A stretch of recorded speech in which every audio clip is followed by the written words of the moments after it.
నేను అలా అనట్లేదు. ఇక్కడ ఏం జరుగుతుందనంటే, ప్రేమించటం గొప్ప కాదు, పెళ్లి చేసుకోవటం గొప్ప. పెళ్లి చేసుకోవటం గొప్ప కాదు, ఆ జర్నీని లాస్ట్ దాకా కాపాడుకోవటం గొప్ప.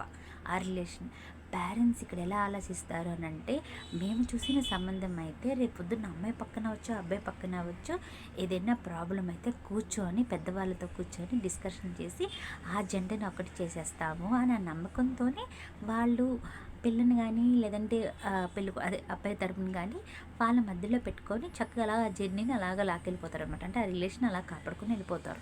పేరెంట్స్ అలా ఆలోచిస్తారు, మేము చేస్తే మంచో చెడ్డ మేము అడుగుతాం కదా, మేము ఉంటాం కదా అని. ఇప్పుడు ఏది సరిలేదు.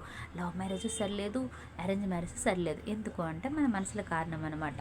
మనసులు కలిస్తేనేమో జీవితాలు కలవు, జీవితాలు కలిస్తే మనసులు కలవు. ఎలా అంటే సపోజ్ ఎగ్జాంపుల్, ఇప్పుడు సపోజ్ ఇద్దరికి ఈగో ఉంటుంది, నువ్వెంత నేనెంత, ఇది కామన్గా ఉంటుంది. ఇప్పుడు ఎవరు తగ్గేదేలే అన్నట్టు ఉంటున్నారు ఆడవాళ్ళు మగవాళ్ళు.